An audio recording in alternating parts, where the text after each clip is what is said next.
Hello. You've been suggested to watch this video. Your mission. Should you choose to accept it? Okay, I have no idea how to do that properly. I'm sorry. But, if you choose to accept to do anything, it's go see Mission Impossible Dead Reckoning Part 1. Do that. I really could just end the video right there, but no, I can't do that. Obviously, I have to talk about some other things and elaborate why you should go see Mission Impossible Dead Reckoning Part 1. But, bruh, go see Mission Impossible Dead Reckoning Part 1. Just do it. It's awesome. Okay, but again, joking aside, I really do need to talk about it in greater detail. Without giving away spoilers, of course. So, well, some spoilers I'm probably going to have to talk about because you actually have to understand, like, why things happen the way they do. So, before I talk about that, I do need to talk about my low, my high, my act of kindness. For starters, my low is the fact that I really did wind up going to bed pretty late last night because, and I actually, here's the thing, I saw the early showing, which was like at 6 o'clock last night. It was 8:57 when the movie was over. And going to bed late, I guess, is on me because after that, instead of immediately going home, I did want to see my mom and dad, so I went back to my mom and dad's place. Seriously, it was like just before 10 o'clock when I arrived here. So, needless to say, it was well after midnight when I went to bed. And, yeah. But, honestly, it was worth it. I mean, this was a good day. Yesterday, it was worth doing. But, I got to see my mom and dad. That's my high. As well as the movie I saw. That was also my high. And my act of kindness was, before I went to see the movie, I actually went to my folks' place. And the garbage is out. But, the garbage is already taken by, the garbage people. Because, yesterday was garbage day. So I brought the recyclable bin and the big old garbage can back inside my parents' garage. That was my act of kindness. Boom. Let's talk about Mission Impossible 7 Dead Reckoning Part 1. So, before I get into this, I should talk about my history with the other Mission Impossible movies. Here's the thing. I was too young to actually see the first 3 Mission Impossible movies. So Mission Impossible 1, Mission Impossible 2, Mission Impossible 3. I didn't see those movies. I was too young to see them. And honestly, I didn't really think much of it at the time. And then, years later, I think it was 2012, I think is when Mission Impossible Ghost Protocol came out. Which, fun fact, was directed by the Incredibles director, Brad Bird. Brad Bird also directed The Iron Giant, by the way. So he's actually a big animation guy. But him directing a Mission Impossible movie? Crazy, right? Well, it got really good reviews. And I didn't really see it because, again, Mission Impossible didn't really interest me. In fact, I wouldn't be surprised if the reason why a lot of people didn't watch it was because, for whatever reason, Tom Cruise got, a lot of hate. And honestly, I had to keep up with everybody because I didn't want to get laughed. I was the kind of guy who didn't want to get laughed at. But honestly, even back then, I never really got all the hate that Tom Cruise got. I really didn't. I mean, yeah, I've seen the videos where, he's jumping on the couch on Oprah. Saw that, but, if I was on Oprah, I'd be jumping up and down that couch, too. But I do see how some people could get, turned off by his antics, if you will. But as time has gone on, Tom Cruise has really just grown a lot in popularity. I mean, when the movie Edge of Tomorrow came out, I'm like, Edge of Tomorrow just might be the first legit Tom Cruise movie that I've seen that I can recall. I mean, I never saw Risky Business. I mean, remember, I grew up in a conservative household. There's a lot of movies I haven't seen. So, when Edge of Tomorrow came out, I'm like, okay, I see now why there are some people out there, like, there's like a 1%, seriously, like, in the early to mid 2000s, only like 1% of the world population actually liked Tom Cruise. And when the movie Edge of Tomorrow came out, I'm like, okay, I think I'm starting to see what that 1% is talking about. But honestly, while Edge of Tomorrow definitely helped Tom Cruise make a bit of a comeback for me and a lot of people, it's the Mission Impossible movies where he really shines. So naturally, when Mission Impossible Rogue Nation came out, that was the first Mission Impossible movie that I saw. And I really did like it. And keep in mind, I had no idea that Mission Impossible was also based on like an old TV show from like way back in like the 60s or something. But if there's one thing that if there's one thing that Rogue Nation and Fallout did, because I saw Fallout 2, both are really phenomenal movies, by the way. Highly recommend you check them out. In fact, Fallout might be the best movie I saw in 2018. I'm serious. I think it just might be the best movie I saw in 2018. I'll need to think that through, though. But right now, it's looking like it's Fallout. My point is, if there's one thing I've seen in all these movies is I absolutely have to credit the writers and the people behind these movies because, well, for one thing, they focus on using more practical stuff now, which is greatly appreciated. I mean, yeah, some things you definitely need to use CGI for, and I mean, listen, if you're trying to make a movie, you gotta do what you can to make it the best you can, right? And don't get me wrong, I see why some people don't like CG, but practical effects are always, the best. My point is, there are so many times in these movies where Ethan Hunt, played by Tom Cruise, gets caught in so many crazy situations that you keep asking yourself, how is he going to get out of this?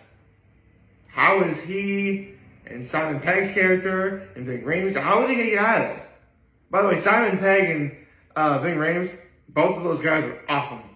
Seriously, I could literally watch a movie where both of their characters are just talking to each other. And that would be an amazing movie for me.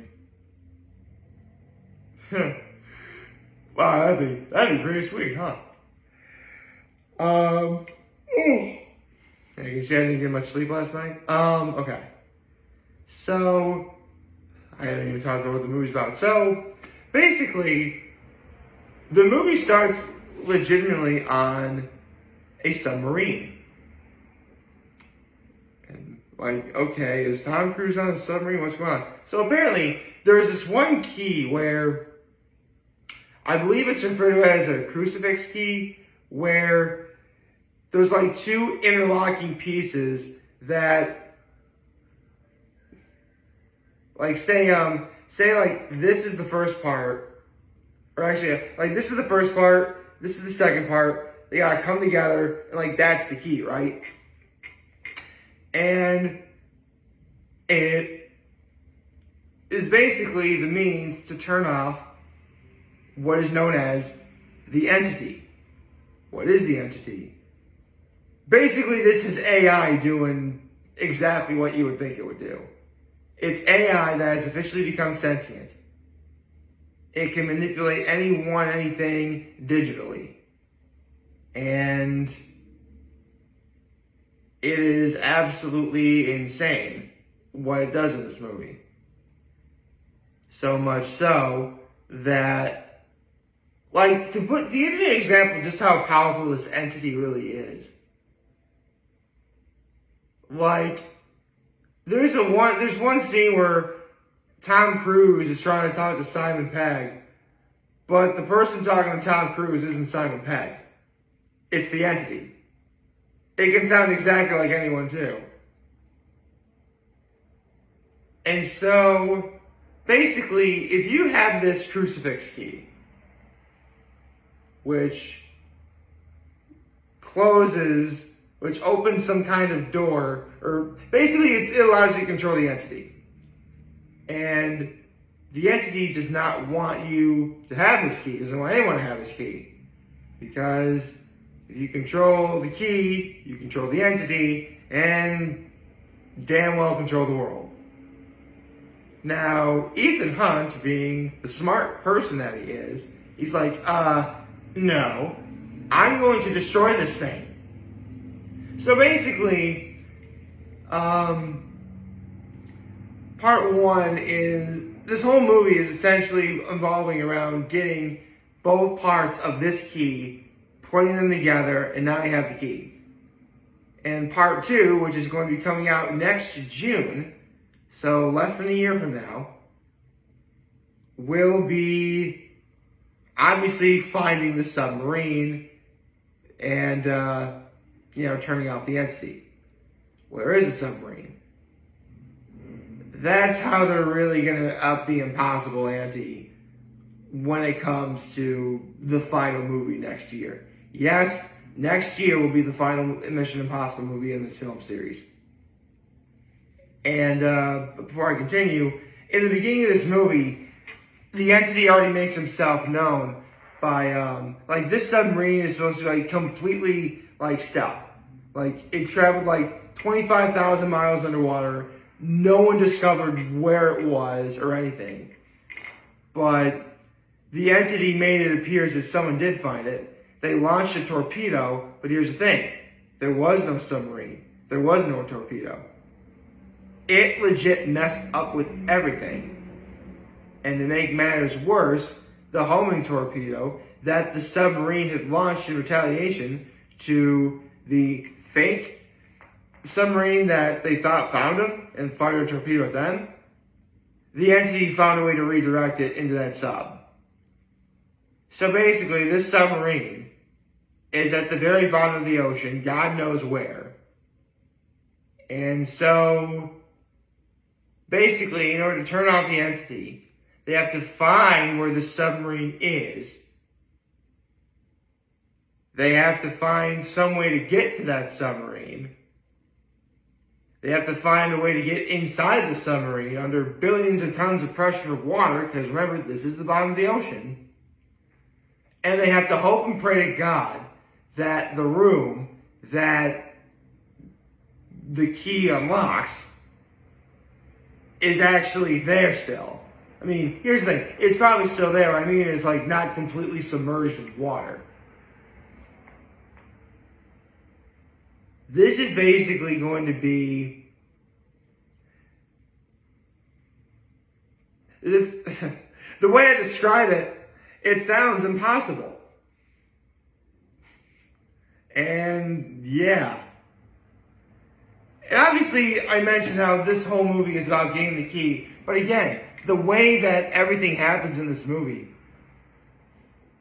you know what? No pun intended. It is impossible for me to describe just how well everything works.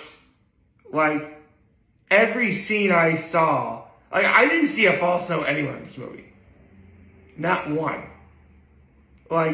The parts in this movie that made me laugh hard.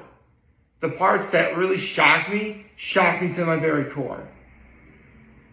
And the parts that made me think, how are they going to get out of this, were making me say, how the you-know-what are they getting out of this? So, needless to say, and I think the consensus on Rotten Tomatoes really put it best when it said, this is a film series you should choose to accept. Bro, I chose to accept it from Rogue Nation. You've already had my vote. So, I gotta say, between Mission Impossible Dead Reckoning Part 2 and Spider-Man Beyond the Spider-Verse, both movies coming out next year, 2024 is gonna be the year of the, keep your fingers crossed, badass big old finale sequel that you get. And, I think, don't get me wrong, like, Across the Spider-Verse and Dead Reckoning Part 1, those are two of the best movies I've seen this year. Like, if you look at Rotten Tomatoes right now, they're like, I think like 96 for Across the Spider-Verse and like 97 for Dead Reckoning Part 1. I have no doubt that both of their sequels that are coming out next year are going to be amazing. In fact, I have no doubt that, listen, especially with the Mission Impossible movies and how well directed and written they are, I have no doubt that we're going to get satisfying conclusions. I have no doubt. The problem is, what's going to happen? Well, we don't know. Again, at least with Spider-Man, we have to wait until March of next year. That's a long wait, but it's not stupidly long. Now, Mission Impossible, on the other hand, that's June 28th of next year. It's going to be a while. I think it's the 28th. Is it the 28th? Hold on. I should look this up before I get ahead of myself.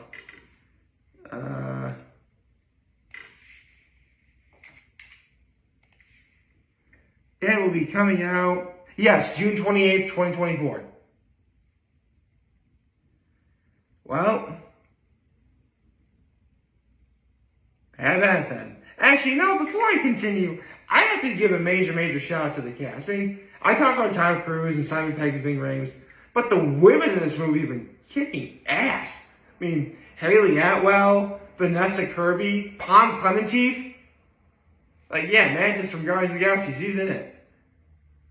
And every single one of them brings their own unique version of kicking ass. And it's awesome. So, hooray for great, strong female characters in movies. We like that. We like that. Really like that. Very nice.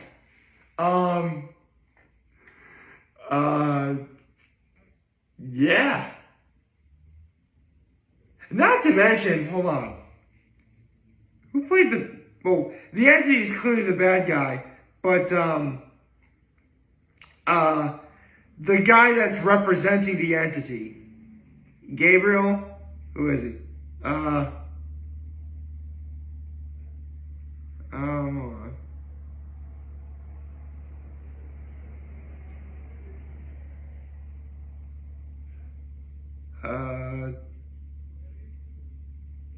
Yes, Isai Morales, the guy who plays Gabriel, and spoiler, he's also essentially the guy who made Ethan Hunt the way he is.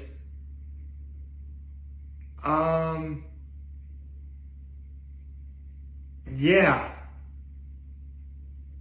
This movie was seriously, Gabriel, that guy, he's the guy who okay, I can just see now somehow both Ethan and Gabriel get onto the sub and they're right in the room where all they have to do is stop the entity. But obviously Gabriel is representing the entity. Ethan's trying to stop it. Boom. Man, that fight scene is going to be amazing.